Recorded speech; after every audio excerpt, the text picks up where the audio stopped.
pouquinho sobre esse tema, que é um tema muito importante, tem a ver com várias histórias do Antigo Testamento, eu acho que vai te ajudar a pensar.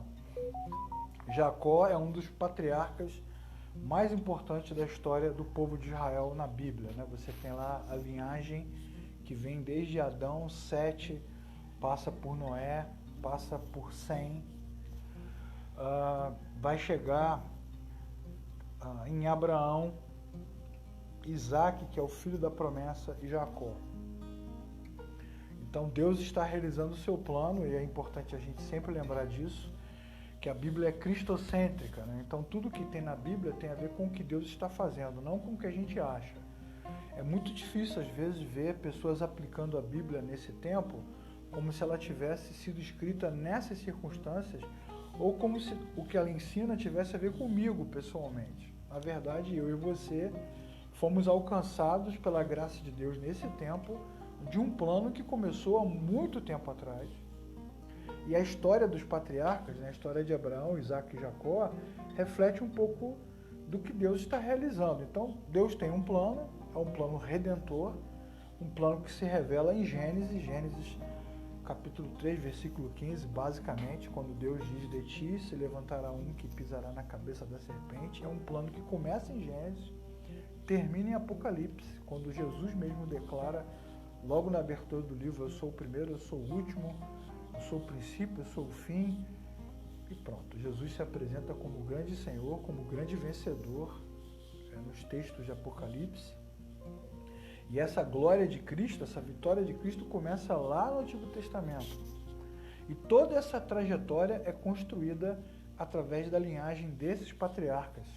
É a partir deles que vai surgir o Messias, que vai nascer lá na descrição do livro de Mateus, Lucas, dos Evangelhos. Bom, mas aí o que a gente vai conversar hoje é sobre fé, fraqueza e graça. Primeiro vamos falar de fé, que é um tema bem do nosso tempo. Jacó nasce numa família de linhagem,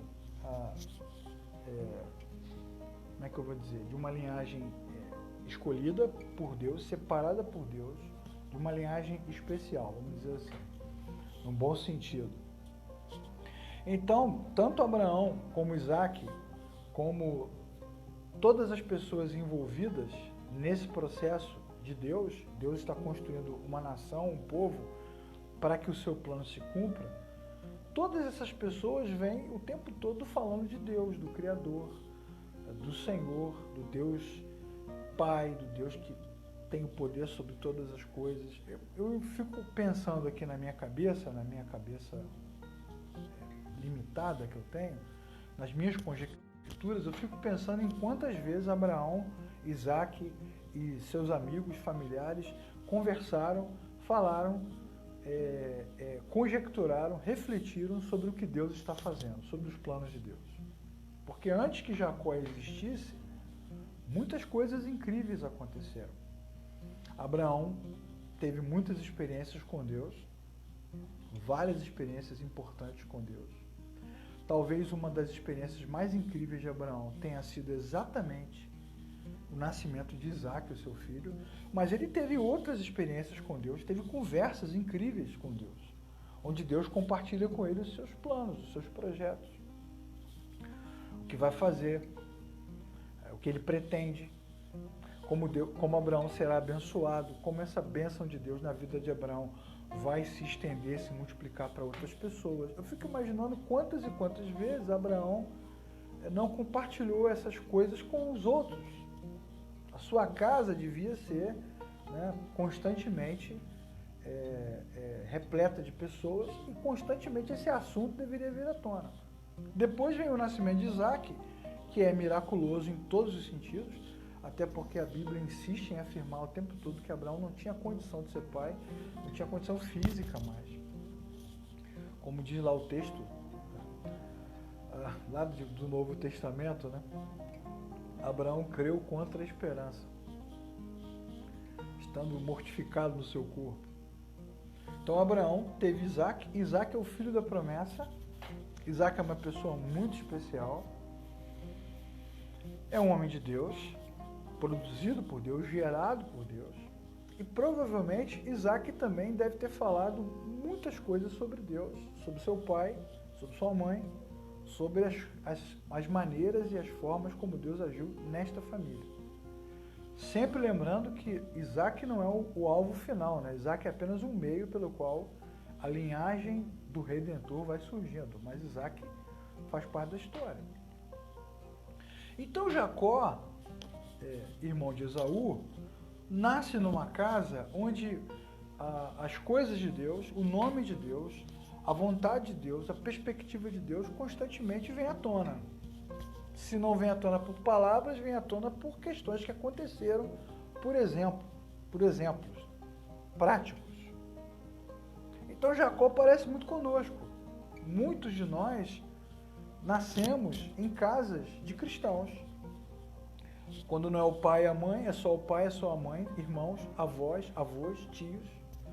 Muitos de nós, desde criança, somos conduzidos às igrejas por esses familiares que nos conduzem para a escola bíblica dominical, para os eventos, para os congressos, para as conferências. O tempo todo a gente é levado para esses lugares para poder ouvir, aprender, crescer, desenvolver a fé.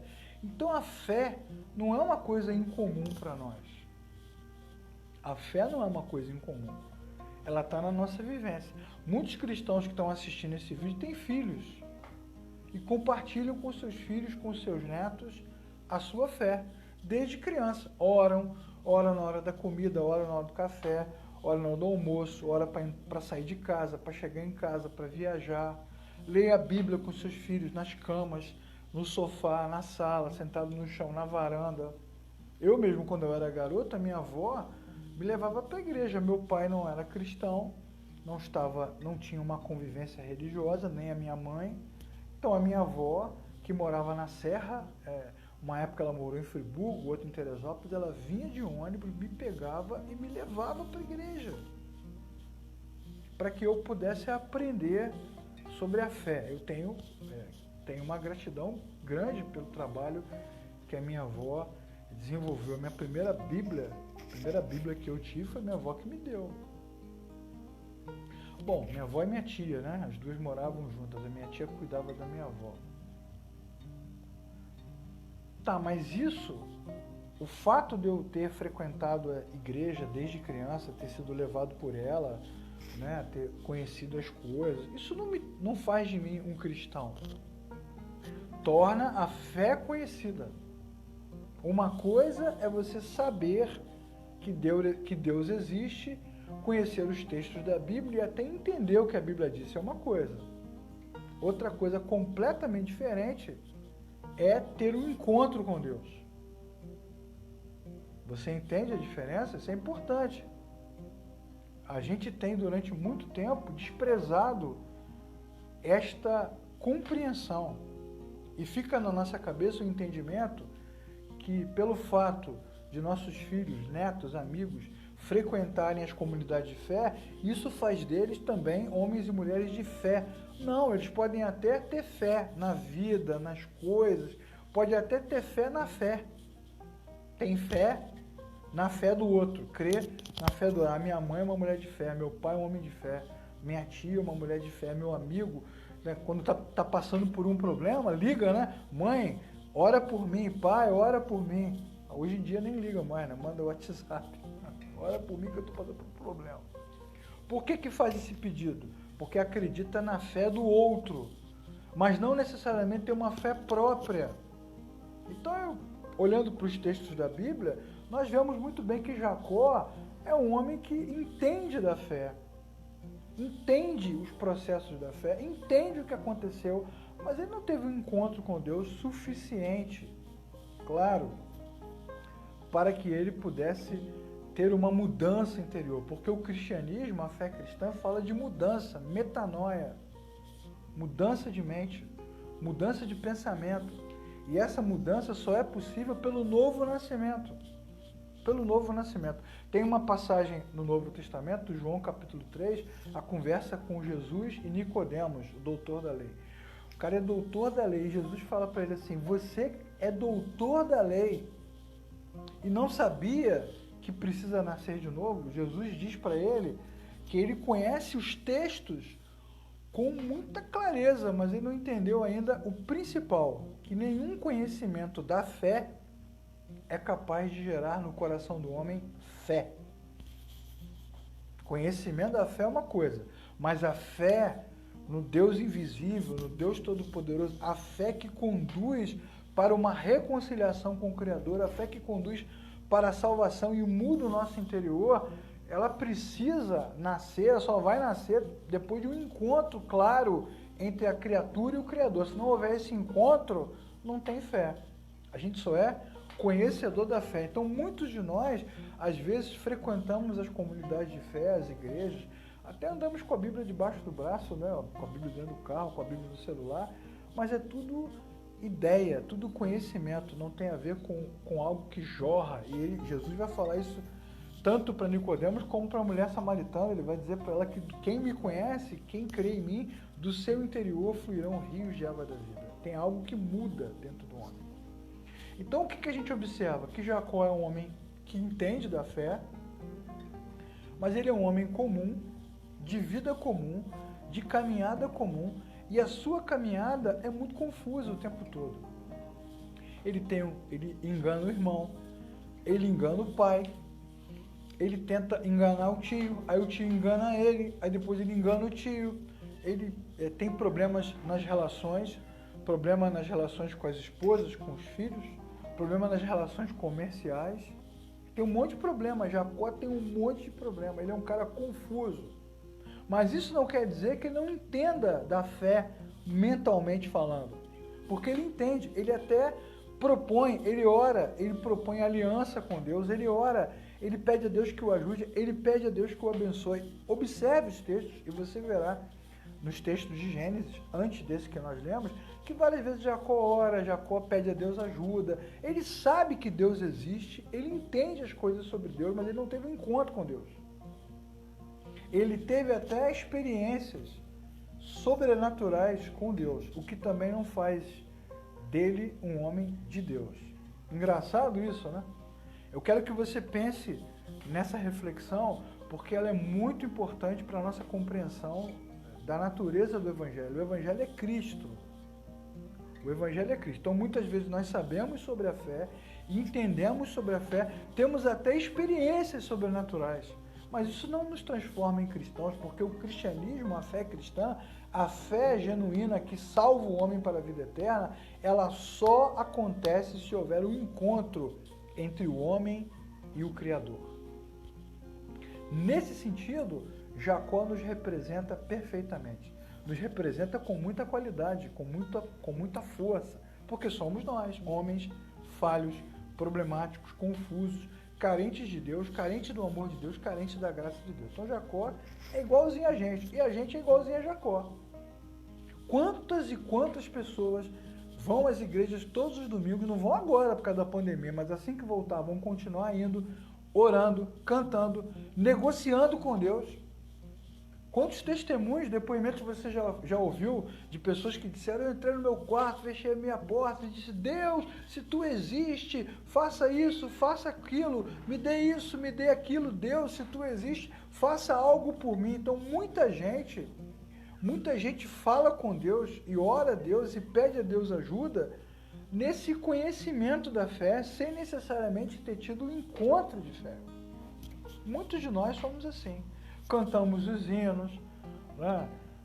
Recentemente eu tive com uma pessoa, nossa, conhece a Bíblia, conhece os textos, conhece as músicas, fala com uma propriedade, mas tem fé na fé da mãe, fé na fé do filho, fé na fé do amigo, e não necessariamente teve um encontro de fé verdadeiro, claro, transcendente no seu coração.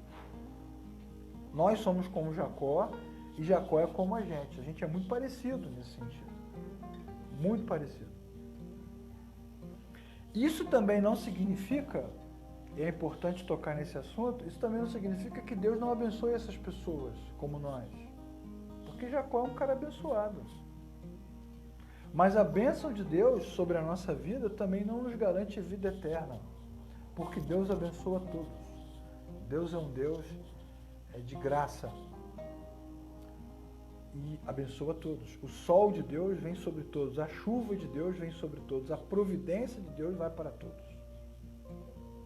Bom, dito isso, chega um momento em que Jacó tem um encontro com Deus. Qual é a cena? Ele está voltando para casa, vai se encontrar com o irmão Esaú, tem uma ameaça de morte aí acontecendo há muito tempo. Jacó está meio preocupado com essa situação, então ele se prepara para atravessar o Val de Jaboque, manda as esposas na frente, manda os filhos, manda os servos, manda tudo na frente para se preparar para aquele momento. Ele quer se preparar para aquele momento, o momento do encontro com o seu irmão. E ele manda todo mundo na frente, os filhos, manda os bens, manda aquilo que ele tem, para ver se ele dá uma apaziguada na ira de Esaú, porque Esaú prometeu que vai cortar a cabeça dele fora. Então ele manda todo mundo na frente para se preparar. Isso não vai dar em nada. Logo depois Esaú vai dizer para ele: eu não quero teu dinheiro, pô, eu sou rico. Mas isso é outro assunto, para outro dia. Jacó se prepara para esse encontro e quando ele vai atravessar, tem alguém que se coloca na frente dele. A Bíblia vai indicar que ele tem um encontro com Deus. É muito comum no Antigo Testamento Deus aparecer para homens com mania, uma aparição de Deus. Não tem a ver com Jesus que encarnou, se tornou homem. Mas é muito comum no Antigo Testamento Deus se encontrar com o homem. Ele aparece várias vezes de formas diferentes. Fala com um através do vento, fala com o outro através da árvore, pegando fogo, sobe no fogo, aparece vestido de soldado, com uma espada na mão para Josué, por exemplo, aparece para os pais de Sansão, aparece para Abraão, aparece várias vezes. Tem muitas cenas no Antigo Testamento onde Deus aparece e a própria Bíblia vai falar, e o próprio Jacó vai testemunhar: eu me encontrei com Deus e fui poupado. E há um encontro entre eles, um encontro que a gente não consegue entender do que se trata exatamente. Não há no texto bíblico nenhum tipo de discurso, a gente não sabe o que eles conversaram, não sabe o que o homem disse para Jacó. Uma coisa a gente sabe, que Jacó ficou estressado e rolou uma briga entre eles, literalmente. Uma briga. Bom, isso não dá nem para a gente discutir. Discutir sobre a vitória humana sobre Deus é uma discussão que não vai levar a lugar nenhum, que isso é impossível, né? Mas o que a gente percebe, olhando para todos os textos anteriores, e você sempre tem que ler a Bíblia desta forma, a Bíblia tem textos que vão se completando, o que a gente percebe é que nesse momento do encontro de Jacó com Deus, o que a gente olha no texto e vê é que quanto mais luta, quanto mais entra em choque com Deus, mais Jacó vai ficando exposto diante do Senhor. Porque não dá para lutar com Deus. Jacó é um homem arrogante, ele é um homem prepotente, ele se achava esperto para negócios, para dinheiro, para relações, para família. Ele é um cara cheio de esquemas. E tudo isso vai cair diante de Deus. A presença de Deus expõe as fraquezas do homem. Não é a primeira vez que isso acontece na Bíblia. Isaías fica caído diante de Deus. Tem medo de Deus. Moisés fica perplexo diante da glória de Deus, diante do poder de Deus. Os homens na Bíblia, quando viam Deus, quando olhavam para Deus, se sentiam pequenos, se sentiam pó. Achavam que iam morrer. O apóstolo João, quando vê a glória de Deus em Apocalipse, do Cristo revelado, glorificado, ele também cai, ele se humilha. Eles se humilham, porque eles são humilhados, é um mix. Está tudo misturado. Ao mesmo tempo que você é humilhado, você se humilha. Ao mesmo tempo que você se humilha, você é humilhado. Porque a luz de Deus revela a nossa escuridão. A nossa escuridão. A luz de Deus revela as nossas fraquezas.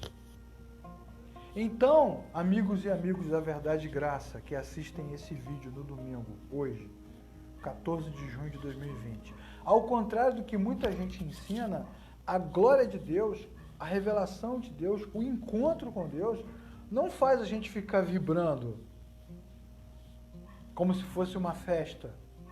O encontro com Deus revela, mostra com muita objetividade toda a nossa fraqueza.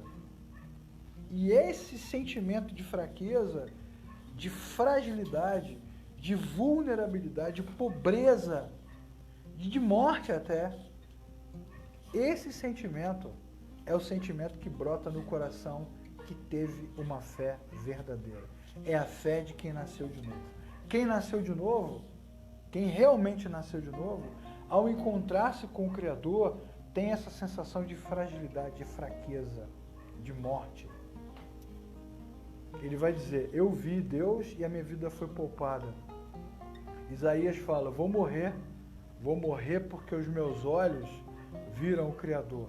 Muitos deles vão dizer isso, que vão morrer, que vão perecer, porque viram a Deus de alguma forma. E esse ver Deus, esse estar diante de Deus, causa no homem essa sensação de derrota, de morte, de pobreza, de destruição. A fé verdadeira, ela nos enfraquece. Todo esse discurso de força, de poder, eu vou orar, vou estender minha mão, vou profetizar, vou fazer, vou acontecer, porque eu orei, porque eu fiz aquilo, tudo isso é falsa fé, é falso evangelho, porque a fé verdadeira, ela enfraquece o homem e glorifica a Deus. E o apóstolo Paulo ouve isso do próprio Deus, do próprio Cristo, que diz para ele, não se preocupe por estar fraco, porque a minha graça é suficiente para você, a minha graça te basta, e o meu poder se aperfeiçoa na fraqueza. Então, quanto mais o homem está fraco, mais esta fé é genuína. Então, eu quero dizer para você que está assistindo esse vídeo, se você tem se sentido fraco, pobre, vulnerável, dependente, carente, fragilizado, se você hoje acha que está 100% na mão de Deus, a chance de você ter uma fé verdadeira, de ter nascido de novo, é muito grande.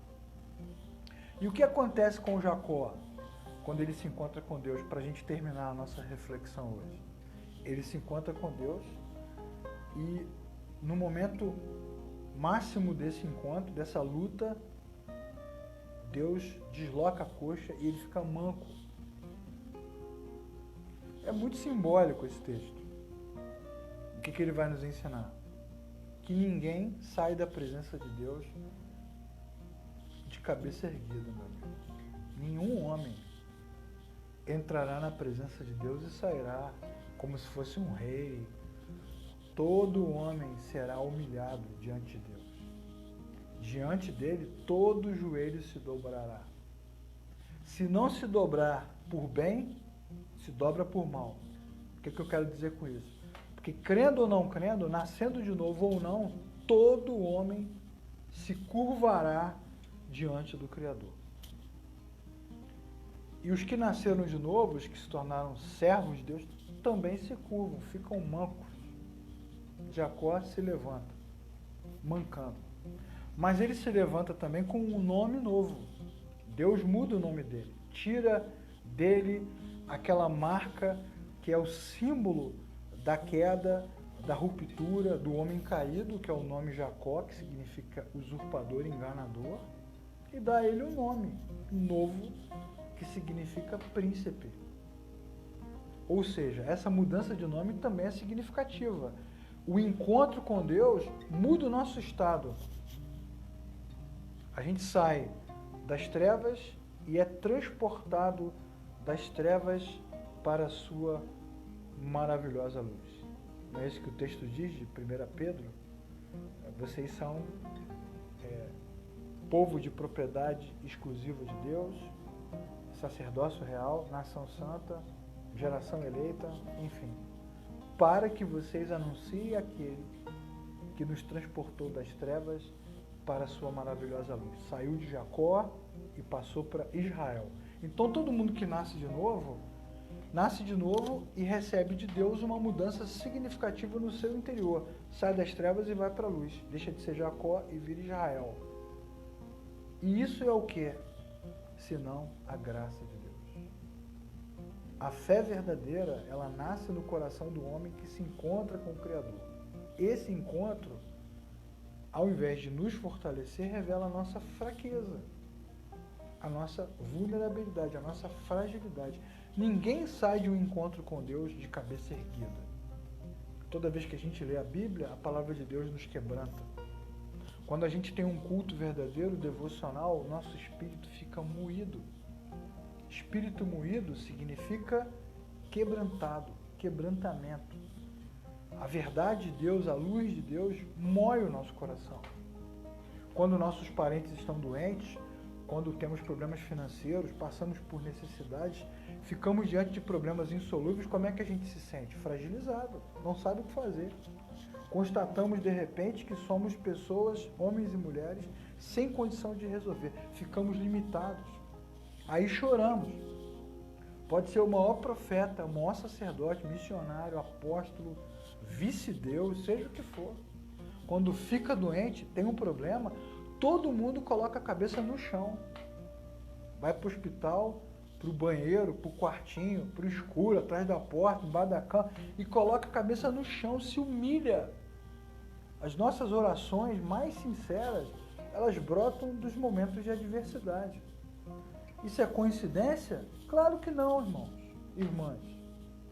Acontece por quê? Porque os verdadeiros encontros, os encontros significativos, que trazem mudança, eles fazem com que o homem fique enfraquecido, humilhado. Então não acredite numa fé que fala, que proclama, que grita, que impõe, que estende a mão, que se posiciona numa fé maluca, né? Quanta gente aí que se sente, se acha, que acha que quando ora Deus fala mais, responde mais rápido, que estava numa reunião lá e começou a orar e a reunião funciona e algo acontece e fulano é curado, como se essas pessoas tivessem um encontro melhor. Quanta gente é assim, não, fulano tem intimidade com Deus, fulana tem intimidade com Deus, como se pessoas fossem privilegiadas, como se sobre elas tivesse uma aura, uma capa, um poder. Isso é um evangelho falso, porque entre nós só Cristo será glorificado. Isso é um evangelho falso, mentiroso, que exalta o homem. Muito pelo contrário, irmãos, muito pelo contrário. Nos momentos de maior angústia e aflição, nós não conseguimos nem falar, choramos, silenciamos, às vezes sai um gemido de dentro de nós. A própria palavra de Deus vai nos ensinar que o homem não sabe orar, que é o Espírito Santo que intercede por nós, com gemidos inexprimíveis. Ou seja, a maneira do Espírito Santo interceder por nós demonstra a nossa incapacidade de fazer. Então nós precisamos reconhecer isso. Ou a gente reconhece voluntariamente, porque o coração nasce de novo, ou Deus vai nos curvar, como tem curvado muitos de nós, e ficamos humilhados. Mas é melhor ficar manco diante de Deus, com a vida manca, com a história manca, com a mente manca, com a trajetória manca, do que ficar em pé e ser reprovado pelo Senhor. Melhor ficar manco mesmo, andar mancando. Porque esses que saem da presença de Deus mancando, fracos, frágeis, receberão de Deus a graça de Deus. Receberão de Deus o seu amor, a sua misericórdia. Então, não se lamente o tempo todo. Também não vou dizer aqui que a gente não deve se lamentar, porque eu seria hipócrita, porque eu me lamento à beça. Seria mentiroso. Né? Mas precisamos também ter momentos de lamentação e ter momentos de alegria e regozijo, momentos de gratidão, uma vez que a fraqueza mostra quem somos e isso nos torna aptos para viver na graça de Deus, na misericórdia de Deus. Então pense sobre isso hoje, pense sobre isso essa semana, sobre a fé, sobre a fraqueza, sobre a graça, e deixe que o Senhor te abençoe e te ajude a perceber a sua mão sobre você. Isso é muito legal, né? Essa ideia de que a mão de Deus sobre nós, abençoadora, está linkada à prosperidade, à saúde, a dinheiro, à riqueza, à força, também é uma ideia falsa. É uma ideia mentirosa que nos engana. E muitos de nós, eu, você, de vez em quando a gente cai nessa falácia, mas permita-se, amigo, amiga da verdade e graça, permita-se estar fraco, sentir-se fraco. Permita-se experimentar a fraqueza e, ao mesmo tempo, lembre-se de que a graça de Deus está sobre você poderosamente.